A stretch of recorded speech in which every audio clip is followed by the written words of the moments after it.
Rock Chat with Trace. This interview I'm talking to Bob Malone, who is just about releasing his latest album. Hello, and thanks for doing the interview. Yeah, thanks for having me. How are you doing today?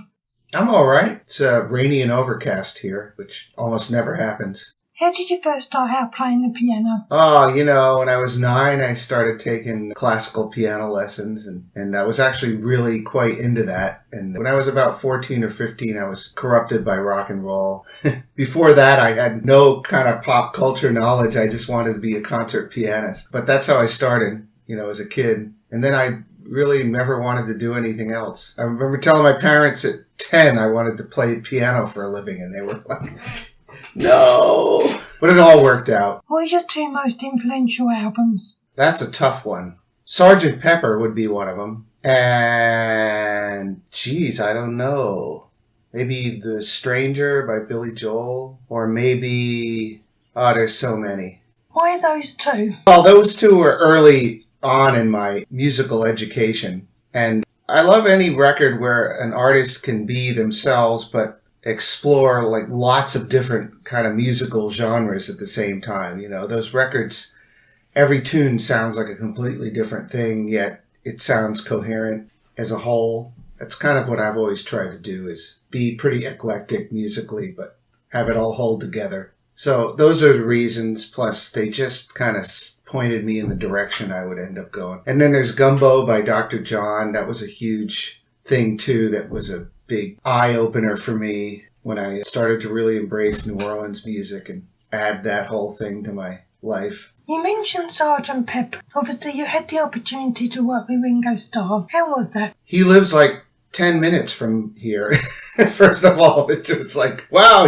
An engineer I worked with, Bruce Sugar, who was the engineer on one of my records, the one before this one that's just coming out. And he's Ringo's engineer. He goes to his house and works in his studio, and he's the guy that works on all the Ringo stuff. So he just calls me out of the blue one day, and he's like, hey man, you want to do a session with Ringo? And I get off the phone and I run around in circles for a second screaming, and called me. And it was on a Monday, and I was like, yeah, I'll do a session with Ringo. And he goes, great, here's Ringo's address. I played with lots of famous people, but the Beatles are a different level of, that's a whole different level of existence. Anyway, I went over there, went through the gate, went up the long driveway, and he's got a giant house up here in the Hollywood Hills, and one wing of it is the studio, and I went in there, and Ringo came in. He's really friendly and really easy to work with, really knew what he wanted music. Showed me his drums, we cut the track. It must have been lovely working with one of your idols.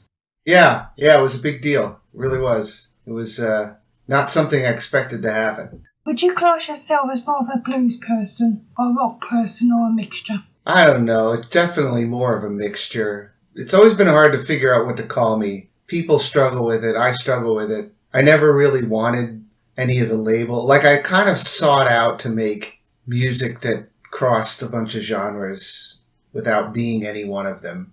But, of course, people need for you to call it something. You know what I mean? So it's bluesy at times, most of the time, but not always. I don't know. I write songs, I sing them. They're the culmination of all my musical experiences. I'm a classically trained guy with a degree in jazz who grew up playing in rock and roll bands and really, really loves the blues. So that's I don't know what to call it, though. But yeah, that question, I fall somewhere in between. I was listening to your new album the other day, Good People, which does have a beautiful version of Bad Moon Rising on it. Can you tell me more about the album?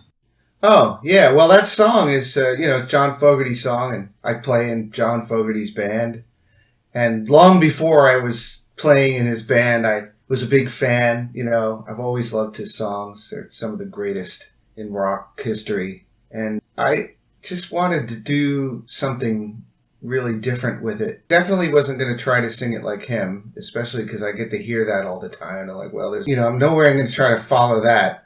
But I like to just do something completely different when it comes to cover tunes, arrangements of new tunes, old tunes. Like, you can listen to the song hundreds of times. It's a really happy, bouncy song, and not realize how dark the lyrics are. And I think I did that for a long time. And doing it with him, I was like, lyrics have something to say. So I just made the song kind of darker to match the lyrical content, and I made it into this kind of bluesy.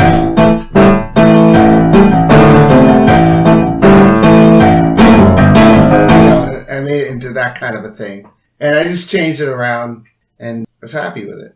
And then the rest of the album are, well, there's a lot going on. It depends on what you want to talk about. Tell me about My Friends and I. Oh yeah, well, we were just going through a rough patch. A friend of ours had died, and another friend of ours got cancer. Our cat died. It's just a bad time, and I just put it all right in that song. I think all of my friends who are my age were all like getting in their late 40s, early 50s, and that's just a time where people around you are dying or get sick. It's just a big time of change, and I wanted to write about it. Anyway, it's a sad song, but it's cathartic. I tried to make it, the goal is to make people, of course, weep openly, which they do, but also to feel better after it's over, so. Would you say this is your most personal album, or just a reflection where you were? Yeah, it's really personal. There's no way around that. I'm happy with it. My wife is friends with this band we know here in LA, and she was singing with them, and they asked me to play keyboards with them. This was also about 10 years ago, and I met her on that gig, and she was just the singer I'd always been looking for, and it was her and another woman, and actually the other woman was more aggressive personality-wise, which is hard for me to imagine now because LaVon was just larger than life, but the other one seemed like the ringleader of the background vocal, and I hired her, and she didn't show up for it. I was like, oh, that's just unacceptable. So then I called LaVon, and she came, and she was just magical as a singer, and we all became friends, and it became as much of a friendship hang as it did musical thing. And I just started using, she's all over this new record, a lot of what's cool about this record I attribute to her. It just has such a big part in it. And then she died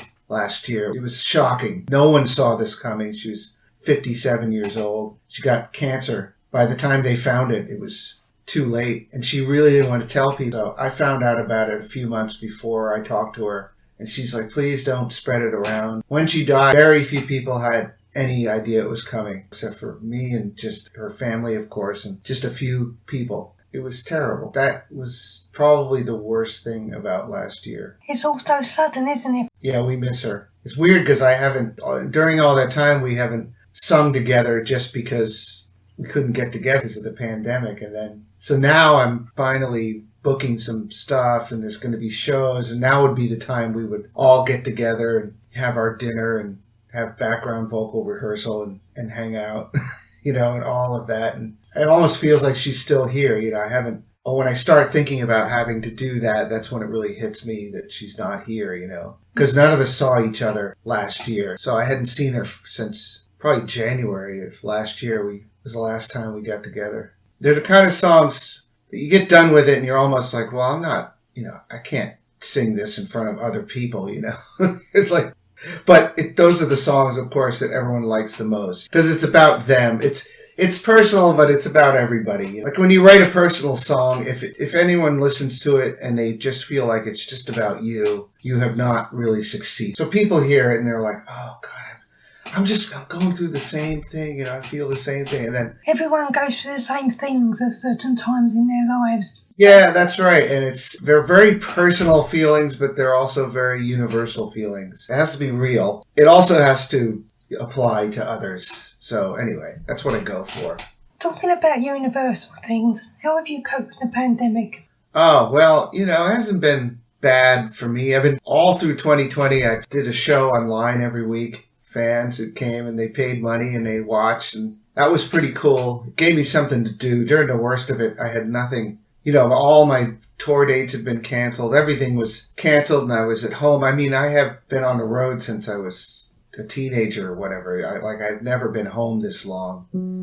And that show sometimes was all I had to look forward to. It was my sole reason that week to get dressed and shave. It was pretty terrible. But my wife was working from home. I was collecting royalty checks, and and doing that show. So we weren't too bad off. It was more of an existential crisis than any kind of serious financial crisis. I mean, I wasn't making as much money as I normally do, but we were getting by okay. How did you enjoy doing the live streaming event instead of performing in front of people? Oh, I'd rather perform in front of people, but if you have no other choice, it is a nice alternative. It's something that they comment, the scroll goes by. The weirdest part is while you're playing, the thing about playing live is it has not as much to do with the music part as it does with just the energy in a room. People are in a room and they're responding, even if they're not making any sound, you can feel them responding to it. You can tell they like it or not like it. There's a vibe in a room, you pick up on it,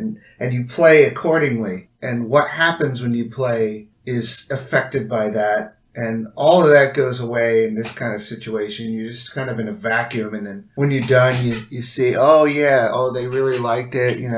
A bunch of hand clap emojis went by.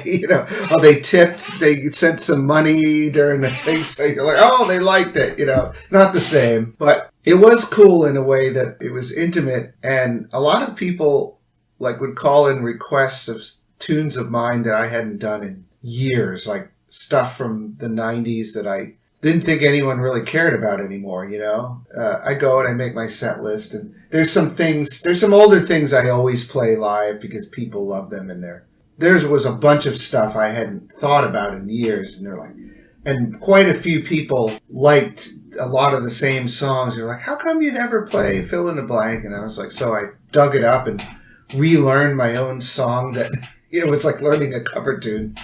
And played those songs. That was pretty interesting. I learned a lot about the audience I have over the last year. So I'm still doing the shows, although not every single week. Now it's more sporadic, every couple of weeks. Every 3 weeks it seems to be. It's a nice way to engage with them. Yeah, it really is. I mean, can't imagine what it would be like if I hadn't done it. I would have just disappeared and not really engaged musically with anybody, which would have been kind of weird. I wouldn't have known what they wanted out of me. But it was nice. There was a real hardcore group of people who came, who just watched every single week. I was amazed. The other thing about it is you go on a road, you get your really cool set list all worked out for the road, and you go and kind of play the same thing every night. But this, I had to completely change it every week, because otherwise people would lose interest. So I really had to dig deep. Part of that was people asking for old tunes that I hadn't played in years. And then a lot of it, I would just dig up stuff. I'd dig up a couple of new songs that weren't by me every week, and yeah, I had to put some work into it. What would you say is your most memorable performance to date?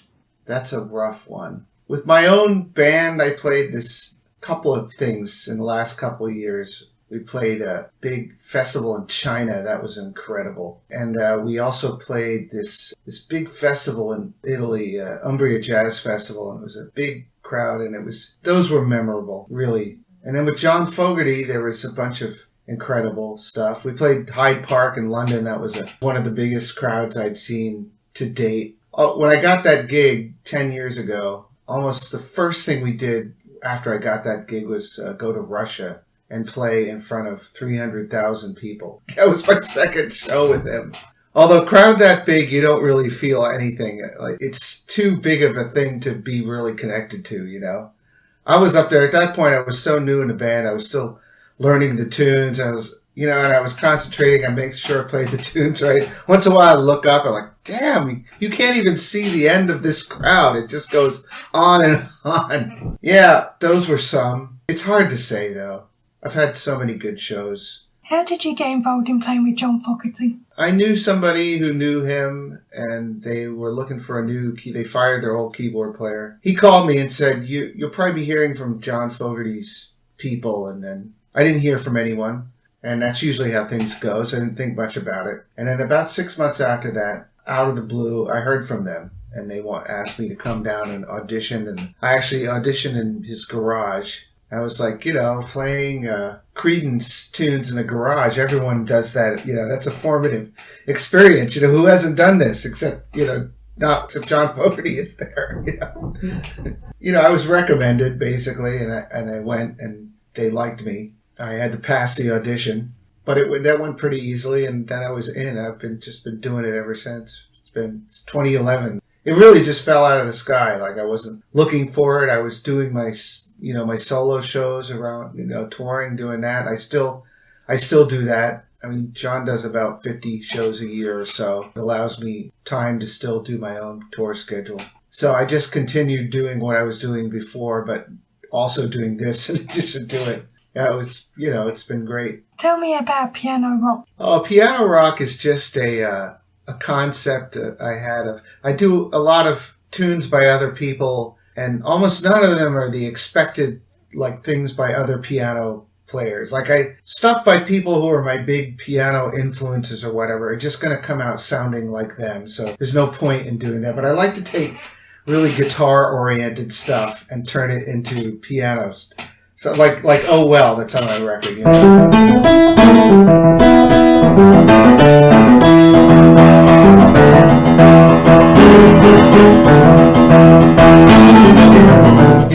That's part of the whole concept is I just take guitar stuff and turn it into piano stuff, and that's the piano rock show. Anything else you want to mention? We've pretty much covered all the basics. I'm going to be, I don't know when I'm coming to the UK next. I would guess probably next year, looking at the way everything is going. We're supposed to come back in 2019. I've played there quite a few times. I've made a pretty regular stop of it, but we were thwarted. So, probably next year I'll get there. Bob Malone, new album, Good People, is out on May 21st, and I'd like to thank Bob for joining me for this interview. Oh, thank you for having me. Appreciate it.